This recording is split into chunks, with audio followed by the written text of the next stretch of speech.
Hare Krishna and welcome, my dear friends, to this sacred space where we embark on a journey of spiritual enrichment and inspiration. I am deeply honored to have you join me today as we delve into the timeless pages of one of our authored books to recite a beautiful spiritual pastime. Within the pages of this book lies a tapestry of stories, a tapestry woven with the threads of devotion, wisdom, and love.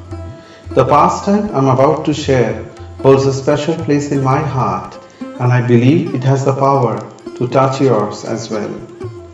As the words flow from the lips, let them be a bridge that connects us beyond the physical realm, transcending time and space.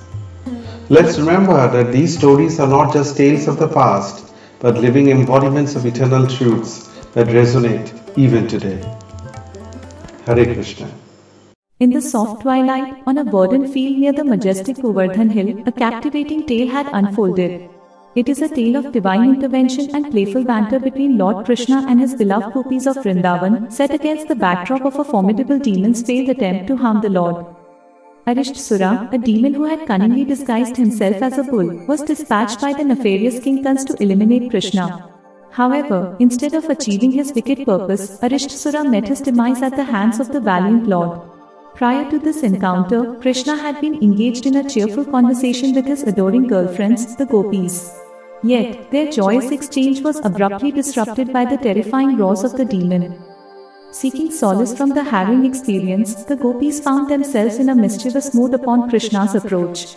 As he attempted to affectionately embrace one of the gopis, she playfully withdrew, expressing her concern over Krishna's recent act of slaying the bull demon. According to the sacred scriptures, bulls hold a sacred status similar to cows, and thus, they jokingly pointed out that Krishna had committed a grave transgression. With an impish smile adorning his face, Krishna indulged in their light-hearted jest. The gopis, persisting in their playful banter, suggested that Krishna should undertake a penance to absolve himself of the perceived sin. Amused by their proposal, Krishna inquired about the form this atonement should take. One of the gopis suggested that Krishna should embark on a pilgrimage to bathe in all the holy rivers across the world.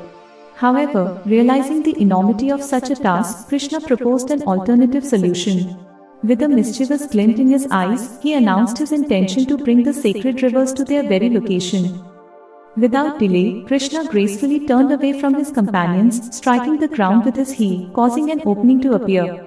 With a commanding voice, he summoned the holy rivers, beseeching their presence. In a matter of seconds, the ethereal manifestations of each sacred river materialized before the astonished onlookers. Clad in resplendent attire, the rivers stood humbly, ready to fulfill Krishna's command.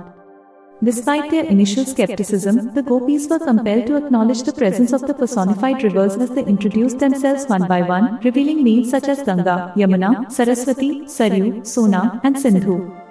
However, Krishna's playful display did not end there. The hole created by his heel suddenly expanded into a magnificent hollow, and the personified rivers gracefully submerged themselves, transforming the once dry depression into a breathtaking and sacred pond. Krishna joyfully immersed himself in the divine waters, purifying himself completely before emerging, his dark and resplendent form radiating a captivating aura. Teasingly, Krishna then turned his attention towards the gopis, playfully suggesting that they were impure. Astonished yet amused, the gopis protested, emphasizing that they were innocent bystanders to Krishna's bull-slaying act. Unperturbed by their arguments, Krishna jokingly accused them of lacking in religious devotion as they had not performed any activities for Lord Brahma's pleasure, thereby rendering them impure. Sensing their bewilderment, Krishna's beloved, Srimati Radharani, stepped forward, determined to rectify the situation. She proposed the creation of a pond even more magnificent than Krishna's, wherein they would all bathe and attain purity. Guided by Radharani's confident leadership, the gopis followed her to a nearby location where Arishtsura's hooves had created a shallow trench. With unwavering determination, Radharani and her friends began digging, their hands eagerly shaping the earth.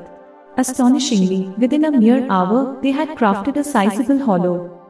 Witnessing their remarkable feat, Krishna couldn't help but be amazed. As the gopis emerged from their labor, Krishna generously suggested that they fill their newly created pond with the holy water from his own. However, Radharani, in a patronizing tone, dismissed the idea, highlighting Krishna's previous act of bathing in his contaminated pond after slaying the bull demon Arishtsura. Amused by her response, Krishna chuckled heartily, acknowledging the validity of her concern.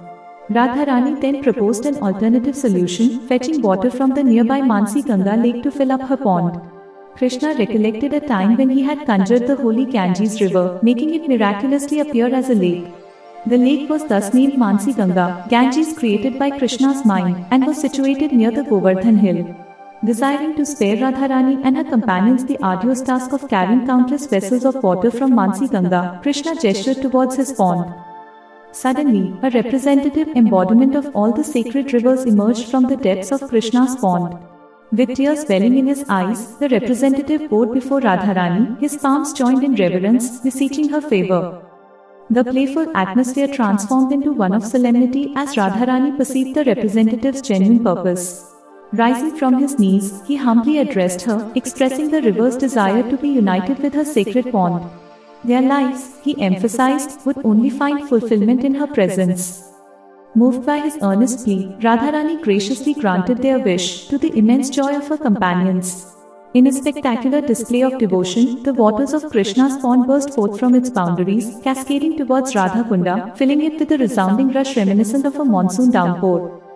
Witnessing this enchanting sight, Krishna, with utmost sincerity, proclaimed that Radha Kunda would surpass his own pond in fame and significance.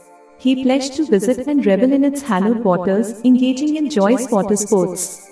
In his eyes, Radha Kunda held an unparalleled place of endearment, mirroring the deep bond shared between him and Radharani. Overwhelmed with gratitude, Radharani reciprocated Krishna's sentiments, vowing that she and her beloved companions would bathe in his pond, regardless of any future slaying of demons that might occur there. Furthermore, Radharani blessed all those who, with unwavering devotion, immersed themselves in her pond or graced its sacred banks with their devotional service. Such souls, by her divine mercy, would be blessed with pure love for Krishna, culminating in eternal ecstasy. Radha Kunda thus became renowned as the most elevated pilgrimage site in the world. As darkness enveloped the divine lovers and their companions, they formed a celestial circle, commencing their Rasa dance. Krishna, resembling a resplendent rain cloud, and Radharani, a radiant flash of lightning, twirled and whirled, their movements evoking a deluge of transcendent bliss. From that memorable night onward, the pond created by Radharani, forever known as Radha Kunda, and Krishna's own pond, christened Shyama Kunda, stood as timeless testaments to their eternal love. Driven by the yearning to partake in the spiritually rejuvenating waters of Radha Kunda, countless pilgrims continue to embark on arduous journeys spanning great distances. They seek the divine blessings and profound experiences that awaits them within the consecrated depths of the sacred pond.